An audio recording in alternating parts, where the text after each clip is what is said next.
I am Amy Oberholzer. Hello. Thanks for being here. The Catch team and I welcome you to the final Lunch and Learn event of the school year. We are really glad that you have joined us today. Our guest is Kirsten Cobabe. I attended one of her speaking events about a year ago and have wanted to host her here ever since because I know it can be really challenging to communicate and truly connect with our teens. Conflicts are commonplace. Kirsten will provide some truly tangible, useful, and important tips and strategies for responding and developing trust while still holding to our boundaries with our teenagers. And this all feels especially timely, I think, given summer break is almost upon us. Kirsten Cobabe, a teen whisperer and coach for parents, caregivers, and young people, specializes in helping families navigate the waves of adolescence. She focuses on interpersonal dynamics to create lasting change and connection. Kirsten has over 20 years of experience with teens and families, including supporting parents in embracing their new leadership role and their teens with confidence. Her background includes social work, counseling, coaching, relationship building, and mediation. And I warmly welcome Kirsten Cobabe. Thank you, Amy. I'm so happy to be here and with everybody here. I'm like taking a second here to look at the gallery and see some people's faces and names. So hi, everyone. Thank you. So we can kind of, if we want to get started, we're just going to take a few minutes just to breathe. We're all kind of coming together in this one space to share and receive and connect about this, I believe, very sacred conversation. And we're talking about a very sacred role of parenting and supporting young people. So we're just going to take a minute to breathe and then we'll dive right in. When we breathe, we remember to it just brings us back into that slow down, which can be really helpful in this day and age when everything's very fast and very full. And so this is even an example of what we can try our best to remember to do throughout the day. It's free, it's available, and it doesn't take too much time. So even pausing for a second can be life-changing sometimes. And perhaps today we'll find the extraordinary in the ordinary. And I am going to go ahead and see if I can share this. If we're ready, we'll dive into sharing my screen. Okay. Can everybody see that? Awesome. Thanks, Amy. So we're going to talk about conflict to connection. I actually feel like conflict is a very misunderstood concept, and just the moments can be overwhelming, understandably so. And what I find over and over again is that in those moments of what could be conflict with teens, there is massive space for authentic connection. So I think that's even part of what this stage is all about, is teens kind of bringing the hard to their parents, to their adults, to see if they will hold it with them, right? To see if we can hold it with them. So we're going to talk a lot about that. All right. So first and foremost, what's happening here? Adolescence is a very unique stage. It's all about differentiation, risk-taking, boundaries, the self, social pressures, and having new experiences. The circadian rhythms and sleep are shifting dramatically for teens, and our world isn't really set up to accommodate for that as it is for, say, babies who also need specific sleep. So we just have these cultural and societal hurdles that we're also in and that teens are in that make some of this connection even trickier and makes conflict more likely. And so we'll just bring that to light, right? I think a lot of parents might feel like, why can't I do this? Or I should be better at this. And yes, sure, we all have things to learn. And there's a lot of stuff kind of in the way, stressors and schedules and waking teens up at 6 a.m. I mean, this doesn't make any sense if we look at child development. So we're going to go easy on ourselves and remember that we are doing the best we can, and so are teenagers. So in this, this interesting and unique stage and age, listening and limits are both important, and clear boundaries and authentic connection are key. And we will keep talking about that. So even though the brain is done growing in size, it's expanding in the areas that are all about planning, prioritizing, and understanding consequences, all that executive functioning stuff.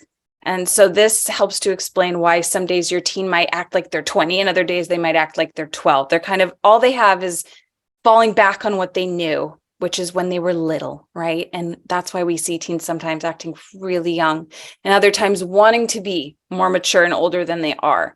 And so it's like, I often say, let's walk the middle path with the people that I work with and people that I coach so that we can kind of, wiggle back and forth a little bit. And so we're not on one end of the spectrum or another. We're in a really balanced middle road place.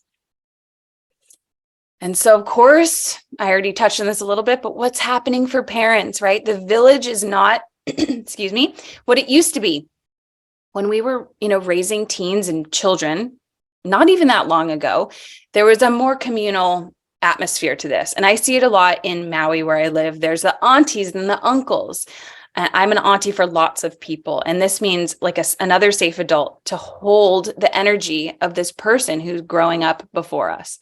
And so we used to have more aunties and uncles, and the family might have even been together more throughout the day, for example, on farms before we had factories and school. And not saying this was perfect. Of course, there's always issues with whatever kind of phase and moment in time we're talking about. But what was great about that is there was a leader, there was collaboration, there was teamwork. If your teen didn't go collect the eggs, right, a couple hundred years ago, you weren't eating. And so the jobs and the chores made more sense. We were in nature more. We were receiving sunlight. We had our, toes in the soil, and we were working together. And now everyone sort of separates and leaves. Parents, you're overwhelmed. You've got probably like a million things on your plate that seem impossible sometimes, right? There's so many to-dos. There's endless stressors. We're all feeling it spiritually, financially, physically, emotionally, mentally. It's here. And so we'll also talk about how some of the, we can find treasures in these triggers and even come together again in these moments of conflict, that there's so much potential for this. So what's coming up for most families right now are chores and responsibilities, right? Curfews and rules, sleep and wellness, school and homework. And also we have summer coming, which just throws a wrench in everything for better and worse, right? It changes the whole schedule. And am I going at a good pace? Is working for everyone? Okay, great. So we're going to dive into all of these chores and responsibilities. I imagine many of you are struggling to get your teen to take out the trash, to clean their room, just to get stuff done. This is partly because they too have too much on their plate. There's more homework than ever. There's more tests than ever. There's more drama than ever. If we think about technology and Snapchat and parties and all this stuff, it's not like it was for us 70s and 80s or maybe 60s, right? You heard about this stuff, but you didn't have to watch it. If you had a crush on someone, you passed a note. It wasn't about all this other stuff. There was less layers in some ways, and it was all real time. Now all this stuff follows teens home, right? So they're overwhelmed too. There's also this concept of counter will that I think is often talked about for toddlers, but it's also important to reference for teens.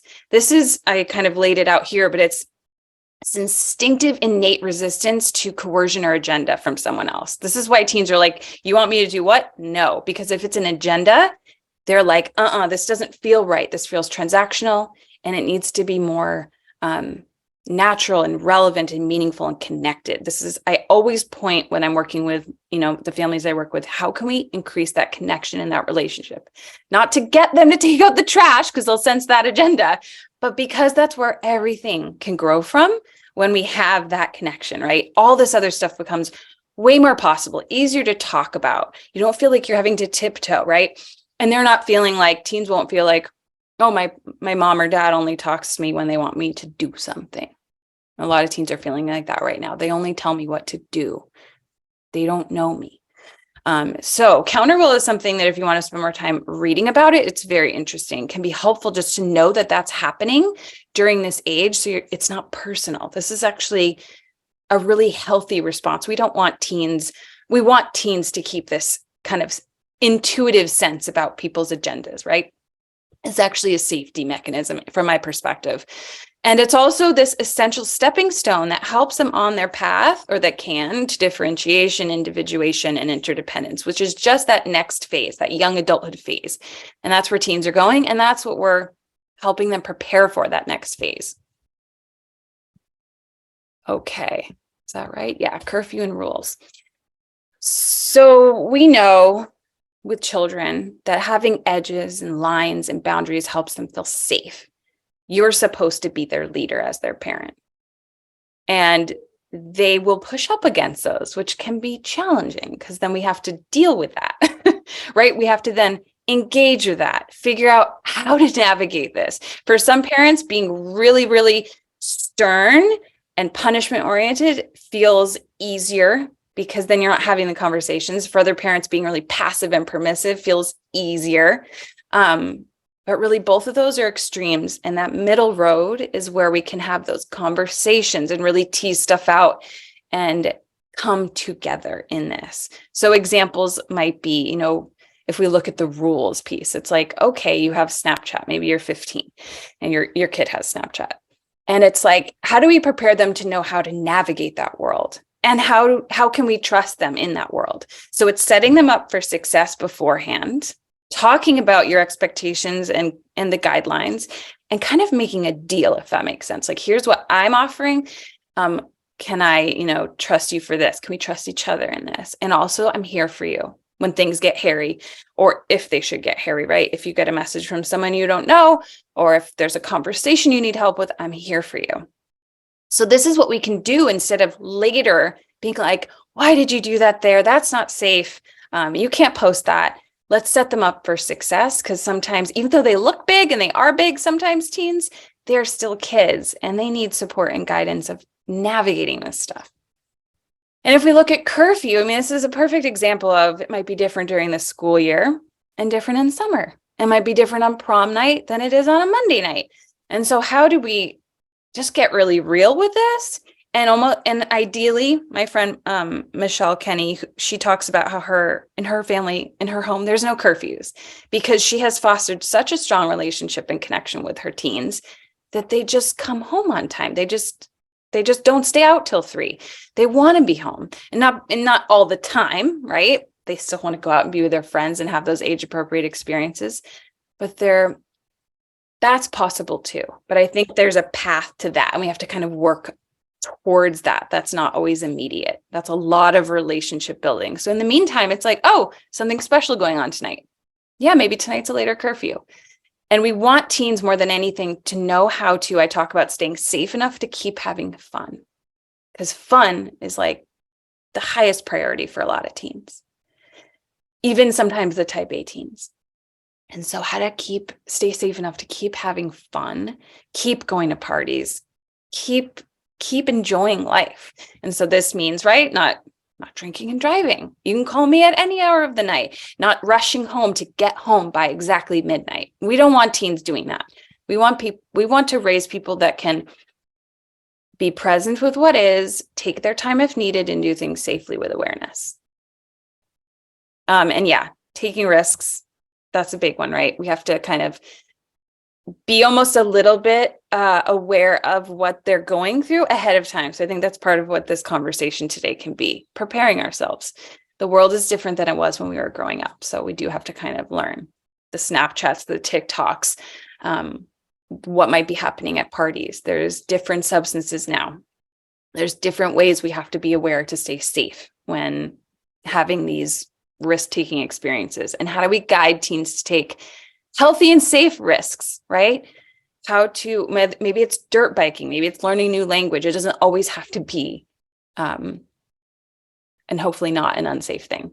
My preference is safe, as safe as they can be. So sleep and wellness, this is another important one. Most teens are not getting enough sleep. Most people are not getting enough sleep. And teens, it really matters because their brain is going through such a dramatic shift. And brain circuitry is firing. And, this is where we can guide them to, again, kind of explore new things because they're really ready for that. This is a great opportunity, just like toddlerhood, for those new connections to be made. So Not enough sleep, though, can impact the brain, the mood, decision making, being positive, and just thinking clearly. That mixed with a lack of nature and sunlight and play and fun and doing what one loves, this is what is really impacting teens from my perspective. There's so much mentalizing.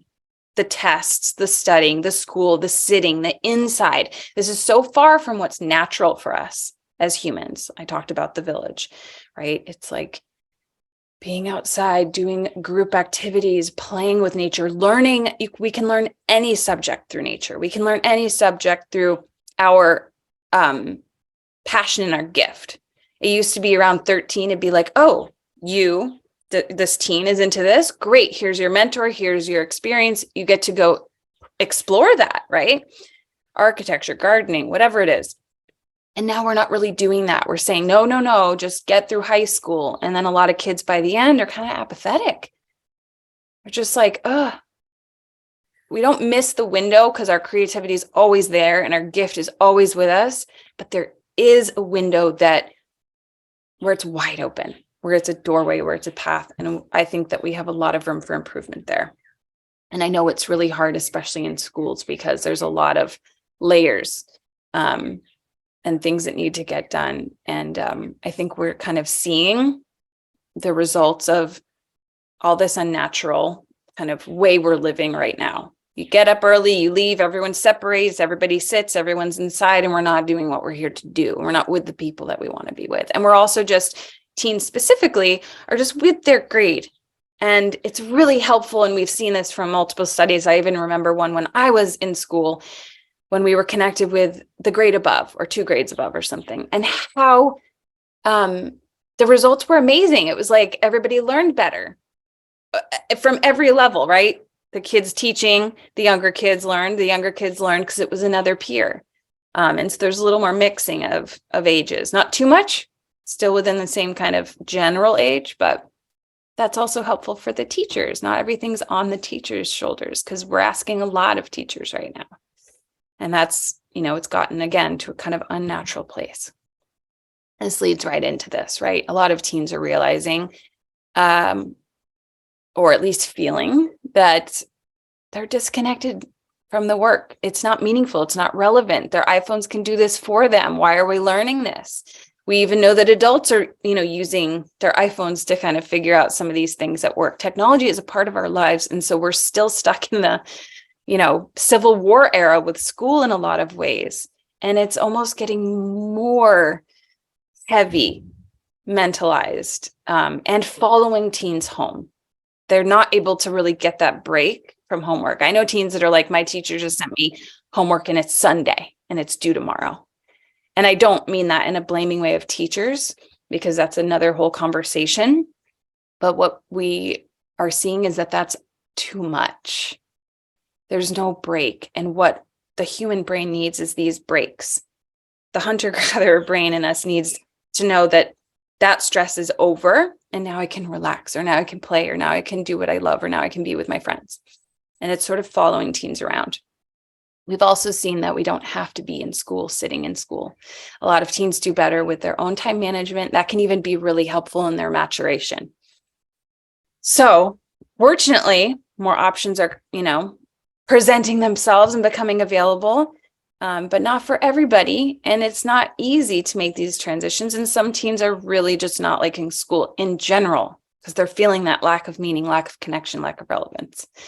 I know for me personally, and maybe for many of you, when we were in school, there might have been that one teacher, or that one subject or art class that kept us there. And a lot of teens that I know right now don't have that teacher or that class or even that friend group. And so that authentic connection piece that is so important for all of us humans to feel and experience, that belonging is now feeling distant or not even authentic. And we're having to kind of create this stuff instead of just allowing it to be the hero's journey, our creativity. It's already here, but we're kind of in this culture of numbing it out of us. No, just focus on this and then you can be you. Right? So we can kind of see and our teens how this might be so challenging, and make it hard at home, because you're probably seeing your teen come home and sit on their phone. And you're like, no, no, there's like the trash to do, or like, I want to spend time with you. And there's a lot of worry and fear there. So know that you're not the only one experiencing that. I talk to parents all day, every day. And there's ways to be with your teen in this. We quickly want to fix. We want to fix the school. I mean, I do too. I feel that. I want the later start times to happen. And while we're waiting, or while we're figuring out kind of what changes we need to make in our communities, we can hold space for our teens. So instead of, oh, your room's a mess, or don't you have homework to do? I looked on your thing. It looks like you have all this overdue stuff. How do we lean in and go, oh my gosh, there's so much on your plate. Wow. These are the ways we can actually bring into awareness the bigness, the hardness of what's happening, and open that doorway for conversation and connection. The homework will happen. And if it doesn't, it's summer school. And that maybe that's the worst case scenario. And even that, manageable. Sucky, yes, but manageable, right? And so what's more important than anything is always our relationships with each other and with our children, with your children. Way more important than any test, any summer school, any homework, any waking up perfectly at 6 a.m. every day. So how do we stay in that place? It's really doing like we did in the beginning, remembering to breathe every now and then, remembering you have a lot on your plate, and so do they. And you actually can be together in that. I mean, I wish it wasn't so, but that's often the case right now. So you can be together and then be like, oh my gosh, I'm overwhelmed. You're probably overwhelmed. And then model healthy coping skills. And that doesn't always mean get everything done now so we can go play later. Sometimes that means let's skip tomorrow. Let's cook dinner together. Let's just go for a drive. And not because it needs to be made a lesson, so that we can spend time together. Because that time together piece, even though you might not feel it, your teens want that. They just don't want it because it's going to be lectury. That's how most teens experience the time together.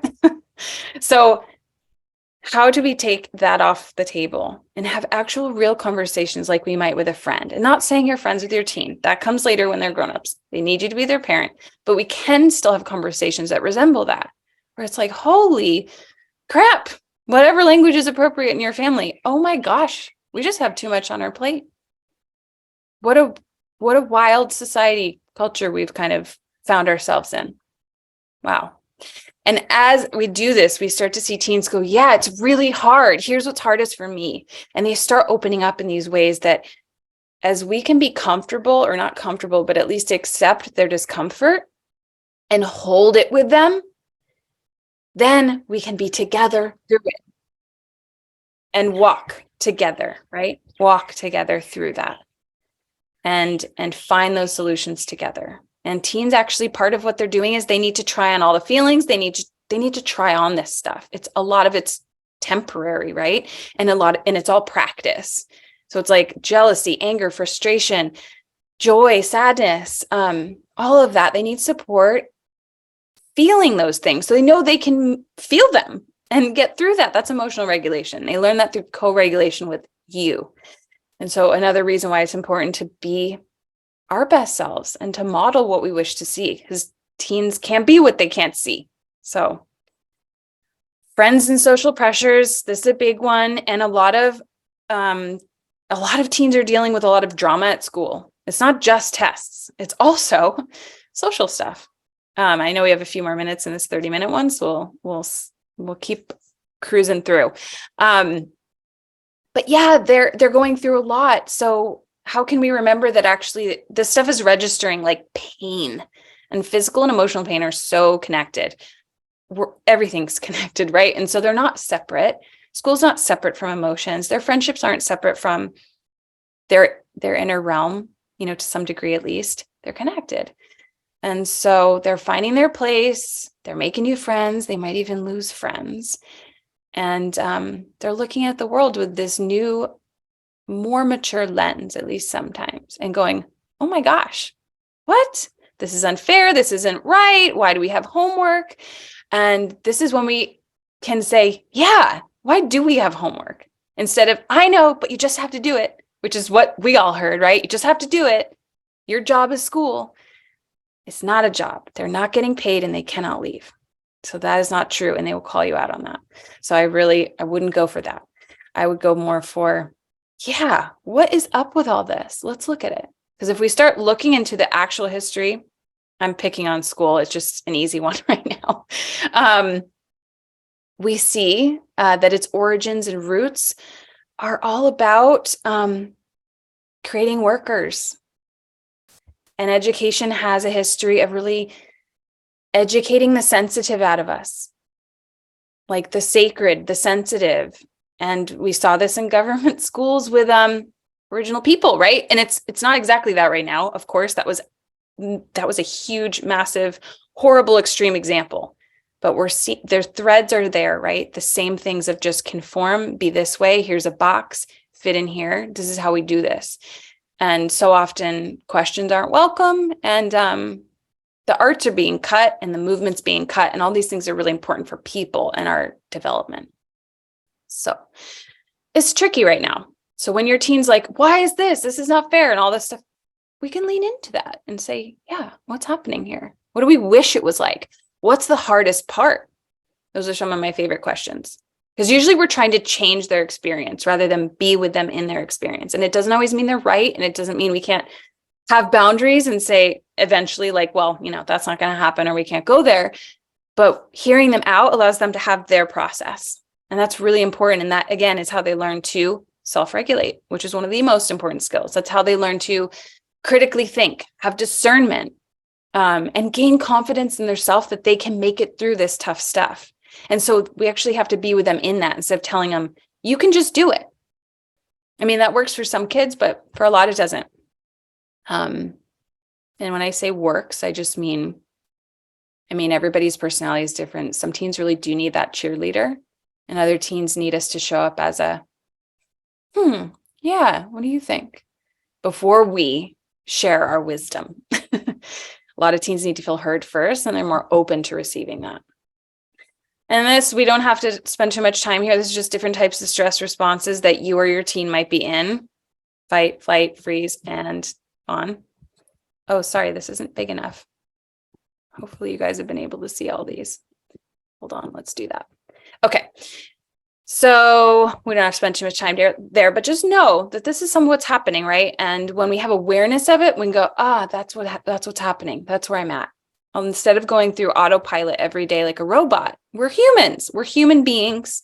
So we've got to stay connected to that part of us, especially if we're wanting to have a relationship with our teenagers. They want this from you. They need this from you. They're here for your authentic connection, and they are so attuned to you because they have been and had to have been since the very beginning for their survival.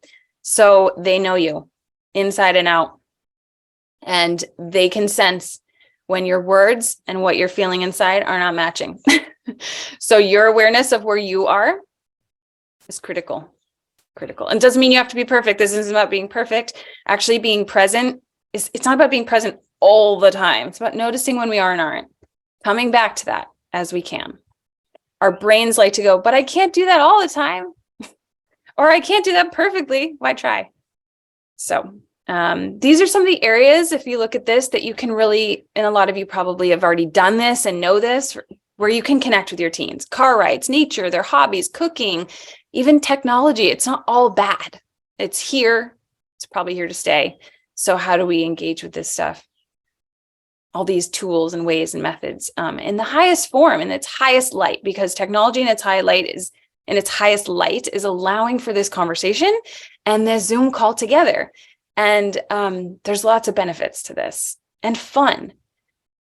So authentic listening, connection, all this stuff, these are ways you can actually spend time with your teen, and not to get anything, not with an agenda, just to be. And teens really need us to model this beingness so deeply right now, because they have grown up in a digital world where there's a lot of distractions, media, influencers. There's a lot to choose to consume, and we need to model how to do this wisely with awareness, so that they too can have these skills. And so they really need your safe, sound, and age-appropriate support and authentic connection. And the little moments are the big ones. And I spoke to this before of the energy we bring into the room, similar to that words matching with what we're thinking. Your teen's going to know. And so are you walking into their room with critical eyes? Are you walking into the kitchen and just immediately asking them, have they done all their work? Are you having thoughts about them that aren't really that positive? And it's okay. Negativity is, I mean, we have both. We're humans, right? We can't, I'm not talking toxic positivity, but what lens are you seeing your teens through? For some reason, it's so different than when they're babies. When they're babies, it's just like, oh, and we're in awe. And then we forget that awe. And partly because of the culture we live in that says that teenagers are, whatever, entitled and all this stuff. No, they're self-oriented because that's actually their stage of development.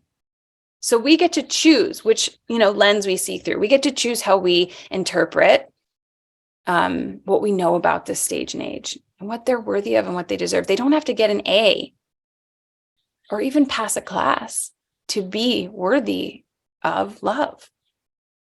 That's just not true. And we've been told something different. And teens can feel that.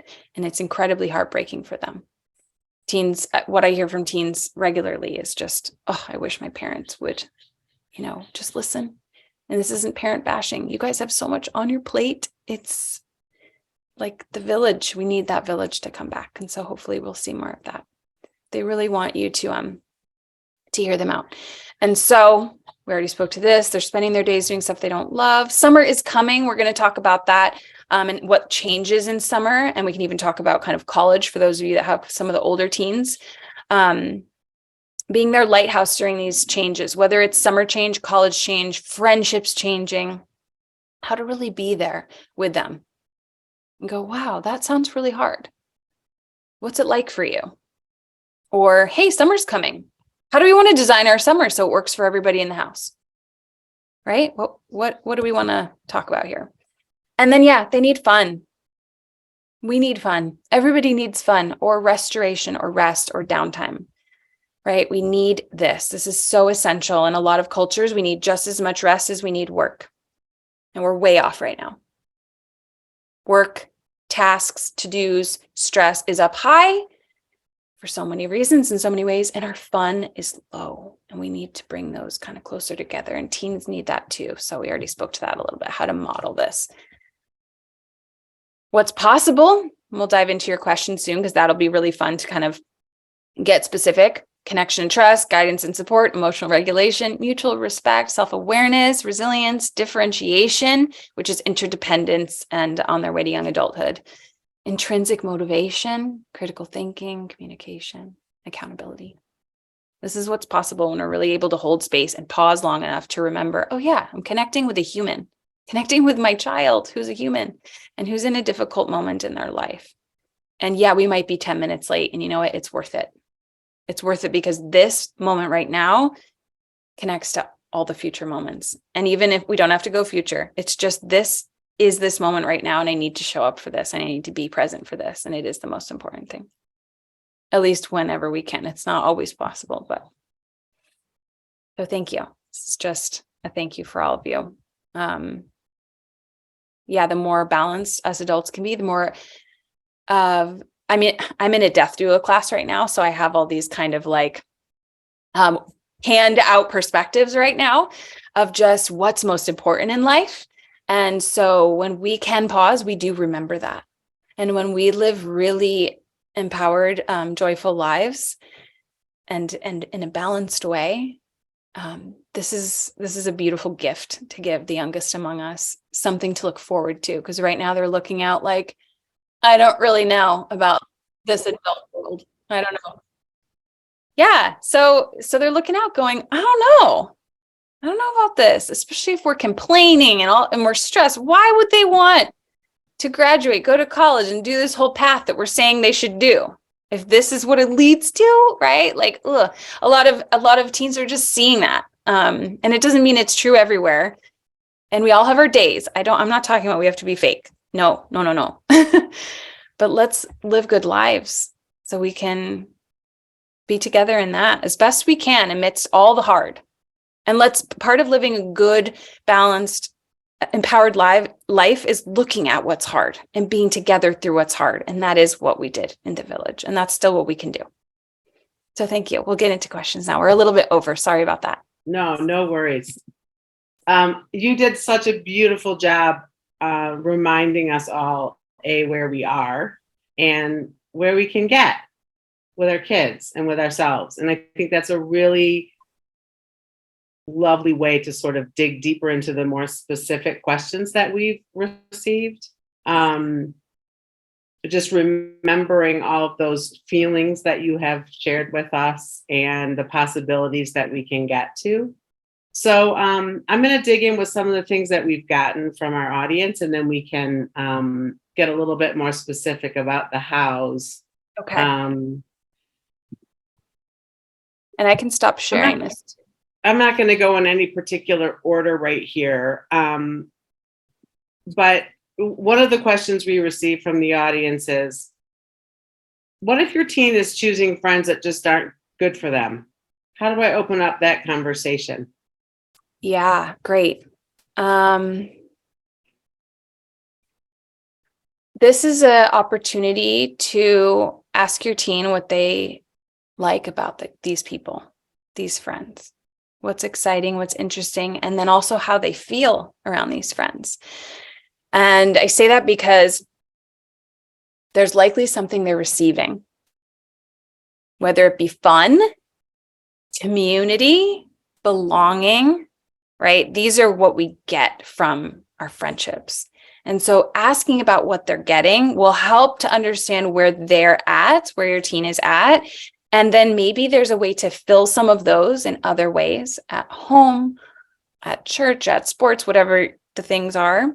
And that also keeps the dialogue open, right? Because a common reactive response might be more like, they're not good kids, you can't be friends with them and you can't hang out with them. And then teens usually want to more, or they feel like you don't get it. And so it just kind of cuts off a lot of opportunity for connection. And so if you keep that conversation open, then you can keep talking about it. And that might mean that there's also rules like, okay, well, that's fine. And like, I get that. And here's some, expectations or boundaries around any friendship you might have, right? Or, that conversation can happen too, but I would do that later. Really focus on, So what do you like? You're starting the conversation by asking them what they're getting out of the relationship, and you're opening up the door to listen to them first before you share whatever your fears or discontentment might be. Is that what you're saying? Exactly. Okay. And spend plenty of time there, right? What's it like for you? Tell me more. Oh, what do you guys do? What's it like? And kind of 80-20 is one of the ways to gauge. 80% listening, 20% talking, and listen first. As much as they'll share, keep listening. One of the comments we received, Kirsten, and then I'll follow it with a question is, it's interesting that you say kids only hear from us when we want them to do something. This is actually how I feel as a parent. I get conversation only when my daughter wants something, clothes, items, use the car, pick me up, whatever. So I guess the question would be, how do we shift that kind of a relationship from their side too? I love this question. I mean, partly this is happening, just to kind of explain a little bit, is because they're self-oriented. That's the stage that their brain is at. Self, me. And that takes time to mature. They're also seeing this happen in the world. So they're being modeled this. This is what teens are seeing. And it doesn't mean every parent is doing this. And hopefully that was clear. These are just examples and common themes. And teens usually pick out those few times you've done that and feel like you always do that. That can happen too, even if it's not your style. So one of the ways we can kind of work with this is bring light and awareness to it, or like, oh, I wish I could do that for you right now. I wish I could do all the millions of things you've asked, or like, what else? Tell me more. What else do you need me to do for you? Give it all to me. Give it all to me. Let's see what we can manage. Let's see what we can check off. Because so often we're trying to stop it. We're trying to cut it off. Like, you only this, asking me everything. I don't have a million minutes in the day. There's only one of me, whatever. We start to feel overwhelmed and maybe even triggered. Like we're just pouring all of us out. And what that echoing out for you guys? Hold on. Maybe. Okay, did that fix it? Yeah, sounds better. Okay, good. I don't know what that was. So yeah, give it, what else? What else do you want? What else do you need? Tell me more. Okay, let's see what we can actually do together. Let's see what I can actually offer you today. I think that's one way, because again, we're often trying to like change it and make it stop. But one of the ways is even just welcome it in. Welcome it in, and then notice if we might be doing some of that too. And go, oh, I'm caught in the do's and asking you to do all the things. And just like, if your kids lets you hug them, just hug them. Be like, I wish I could do all the things for you in this 1 second. And I can't. And it sucks. But we can at least do some of them. Here's a question, Kirsten, that I know probably everyone on this call will nod when I ask. Okay. Thank you so much for reminding us or recommending about the importance of being outside. But how do we get our teens to go there without their phones? I would encourage maybe not trying to get them to go there without their phones. And again, so this is kind of my approach is always like, let's start where the person's at, where the teen is at. If their phone is always with them, then getting them outside with the phone is the goal, right? Is the most appropriate goal, because that's where they're already at. They might feel not safe, or they might feel disconnected, right? Their friends are their lifelines, and this is how they reach them. And so that might not be even a realistic one, although it could happen. And it's amazing when that does happen for all of us. Like, that is a breath of fresh air for as long as we can have it. Great. I would back it up though. And that's okay if their phone's with them.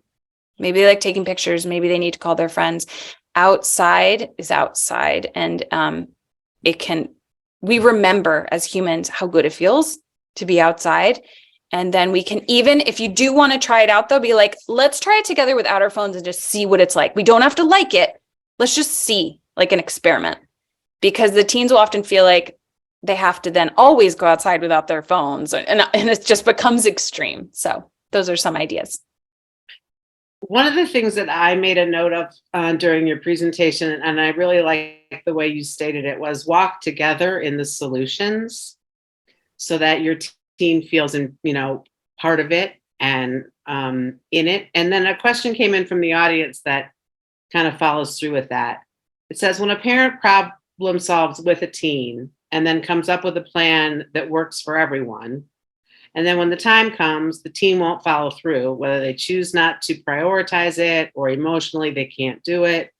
How should the parent proceed when that happens? Yeah, this is a good one. These are all great. One way is to be like, what happened? What's in the way? Is there something, do you need help with something? But usually I think I would kind of, that one maybe, but the first two really of like, what's happening for you? I'm confused. What's in the way? Where are we at now? Because I remember we talked about XYZ, and now I'm experiencing ABC. What's going on? So you're offering them an opportunity to be accountable without judging them. You're just inquiring. Yeah, like we might with a friend where it's like, oh, you didn't show up for lunch. What happened? Right? You didn't take out the trash is the thing that happens. What happened? Right? Because what I tend to find, there was a breakup. They failed a test. Something happened at school. They're worried about something. They didn't sleep last night. They're hungry. There's usually something else, or they literally don't have that executive functioning skill and do need our guidance and support. Like, let's do it together. I'll walk with you. I'll walk the trash out with you. And then boom, before you know it, they're telling you how hard the day was, and you're having a connection moment when it could have been, I said, take out the trash. You should have done that an hour ago. That's the difference that these pauses and these questions can make. So I'm going to go off script here a bit and just move away from the questions for 1 second, because I do feel like the atmosphere that you create, Kirsten, is very, it's very chill, and it feels very like reminding us all to take a deep breath and come back together and connect in ways that feel authentic, et cetera. But the bottom line is, I think a lot of the people on the call today probably feel like they are literally butting heads with their teens, and that there's a lot more kind of emotionality than what we're feeling right now while you speak. So can you just kind of take us to a place where we're in it real hard with our teenager, and maybe talk to about how we respond or react in those situations that Yeah. would be most Yeah. beneficial?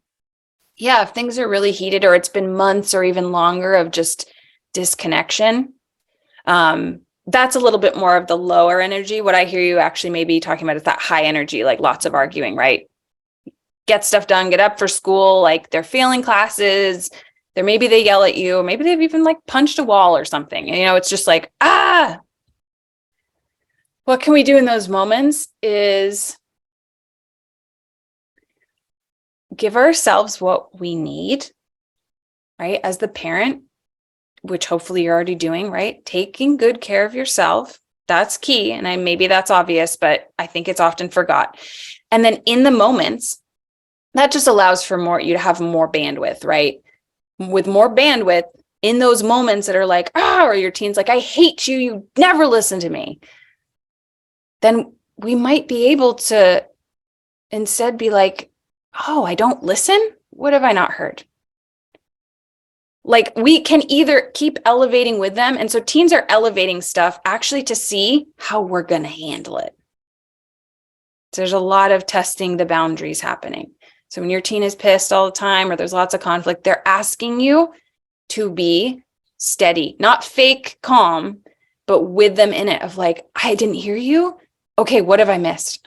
I hear you that I didn't hear you. I'm listening right now. What did I miss? That must feel really hard. And so I know that, and I bring a lot of, I think, like you said, calm to those scenarios. And I think also in those moments, what's important to do is honor how hard it is, because it can feel like fake calm if we're trying to be calm. And we need to really honor that it's effed up, hard, miserable, frustrating, unfair, and be like, that's where we're at. You're feeling this and I'm feeling this. Ugh, I wish this wasn't happening, but I know we're going to get through it. Space is okay. And sometimes teens are open to it if you're like, just what's one thing I could do right now? They might be open to it. And even if they go, I don't know, that's okay, because they're still with you. You're still sitting together in the same room. So I don't know if that exactly answers. We can come up with a specific, I don't know, maybe your teen never goes to school and they're straight up refusing. That's something we could look at, or not doing homework. Maybe that's more common. So Kirsten, once you've set the rules and boundaries sort of, and you're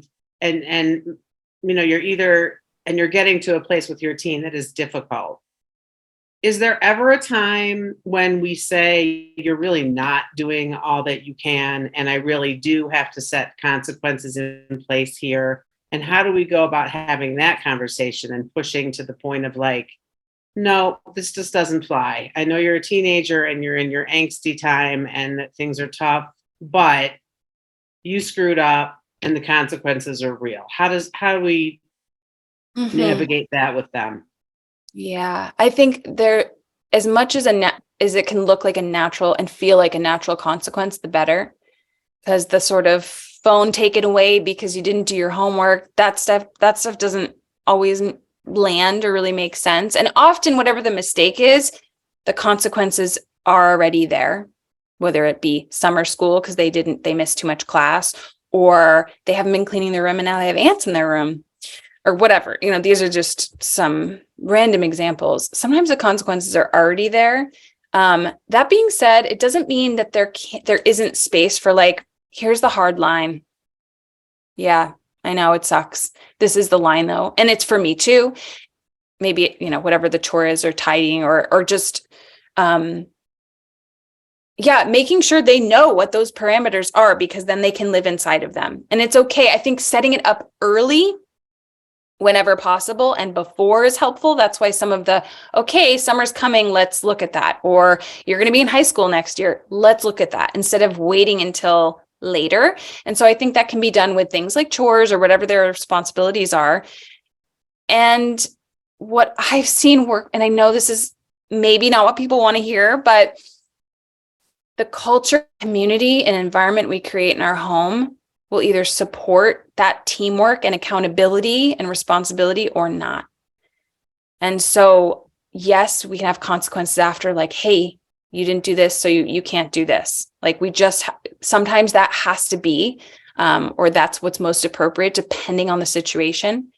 And also there's so much we can do on the front end of like, this is our little community. And I know sometimes maybe it feels like a pain in the ass or you don't want to do the thing. So is there another thing you'd rather do? Offering some sense of control helps with buy-in and actual interest and engagement in it. Who wants to live in a home that's just like, your job is this and my job is this, and we don't even really interact otherwise, and we just kind of like are surviving? It's not fun and it won't be inspiring. So what culture can we create? I love coming from that point of view. And I know that we've had a couple of people in the audience reach in and say, if I want to create this environment and I want to get to a place with my teens, but rather try to connect with them in the moment and get them where they are. Can you give us 3, 4, 2, 3 strategies, Kirsten, of things that we can remind ourselves to do in the moment so that we can, continue with that kind of feeling at home that we're hoping to create? Because sometimes in the moment, it's easy to just. So can you give us 2 or 3 things to remind ourselves to kind of keep us there? Yeah. Yeah, anything you can do to keep taking care of yourself for your bandwidth, but then in that moment, no matter how much bandwidth we have, those moments can happen. And so if we can notice that they're happening and we're yelling all of a sudden, just noticing that. These feel like non-things, but they actually are things, right? Noticing we're screaming at each other and going, oh my gosh, we're screaming at each other. Let's pause for a second.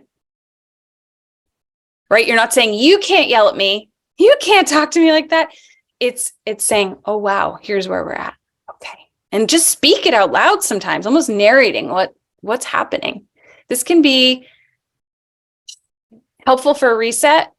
And your teen doesn't want to be yelled at and they don't want to yell at you. I know this. I hear it every week. And then sit down on the floor or a couch or something. Because when we sit down, that the messages our body gets and our brain gets is that everything's okay. I mean, even if it's not okay, it means like there's no emergency, which then our whole system can sort of reset at least a little bit. And this can help us remember to pause long enough to notice we're yelling and then stay sitting. So I just love this one because it's a physical thing we can do that has a reaction in our body. And then taking space, I think, is welcome anytime. And I can't deal with this right now. You need to get away from me. But like, let's just take 5 or take an hour. We'll connect back. I know we'll figure this out. So much of it, though, is recognizing where we, as the adults, have allowed ourselves to become overwhelmed by our emotions. And we can't be surprised when our teens are also overwhelmed by theirs because they don't even have those skills yet. I think it's such an important reminder. I know it is for me that, my emotions, the way that I interact with my kids is my own natural, it's just who I am. And yeah, I can make changes, and I will make some changes after talking to you in all honesty, but don't be too hard on ourselves, I think, is an important message of today, because this is hard stuff. Oh yeah. We only have a few more minutes, even though I feel as though we could probably talk all afternoon. But I do want to get to one more question that actually came in quite early today, and that is, I want to make a suggestion to my teen that I feel is in their best interests. Can you help me with like how best to phrase that or intro that kind of suggestion? And there isn't a specific there, but It's okay.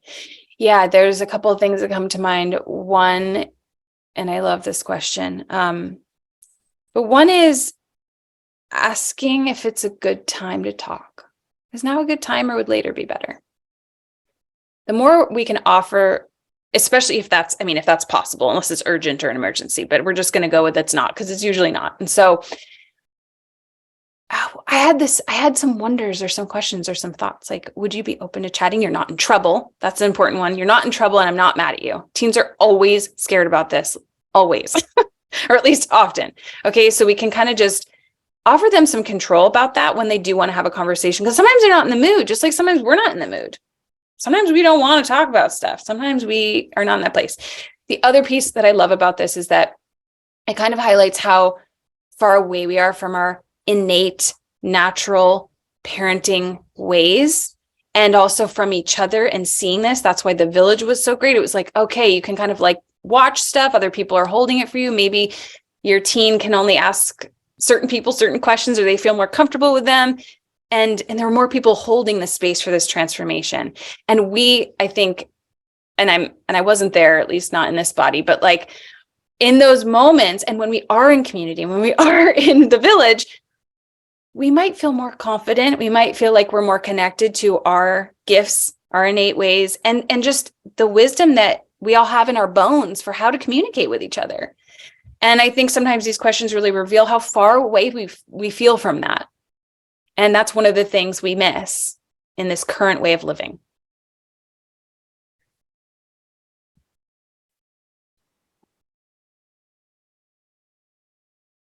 To take that question a little bit farther, and that is, I think you've given us some really good ideas today about how to kind of regain our own sense of connection within our families, and to take steps to remember that we're all just human beings and we're trying to find our authentic selves, not only within our own selves, but amongst our immediates. Yeah. But we often do feel as though we're doing that alone. You know, the garage doors are closed, the air conditioners are on, nobody's going outside. How do we regain or begin to regain that sense of village that you talk about so often? Like, what steps can we take to try to welcome back in the village in our community, which doesn't feel terribly existent right now? Yeah. The boxes, right? We've all separated into our boxes. One opportunity could potentially, if people are open to it, they can find someone that came to this event, because you already know you're interested in something similar and you're probably raising or at least supporting a teen, is to find a buddy. And this is what I've done in various workshops I've been part of. And then other ways to kind of, whether it be at school, like, hey, I'm looking to like find kind of a parent group to talk about some stuff, or to be better parents, or to understand what's going on with our teens. I bet you, if you raise your hand and go, anyone out there wanting to chat or connect a little bit more, I bet there are people, because it's not only in need that we all have, but it's something most people are lacking right now. And so, my guess would be a lot of people would go, yeah, I'd love that. We've got this, everybody. We've got this. Yeah. And really going easy on ourselves, because the reality is a lot of parents raising teens right now might also be raising their parents, caring for their parents, raising their parents, I don't know, raising themselves. And we might not have received this type of support. We might have really had a very passive parent, or maybe we had a really strict parent, but not that middle road. And it can be challenging to kind of do it this way when we don't know what we're doing. But just take small steps. Yeah. Yeah, exactly. I can't thank you enough for being part of Catch and our community today, Kirsten. It was fantastic. And can't speak for my whole board, but I think I can in saying that I would love to invite you back and have further conversation. Yeah. For those of you here, we will share Kirsten's contact information with you should you want to reach out to her. And I just want to thank everybody very much for coming today and taking an hour to learn with us. It was an absolute pleasure. Thank you, everybody, too. You're amazing for opening this door and raising teens today. Thank you, Amy.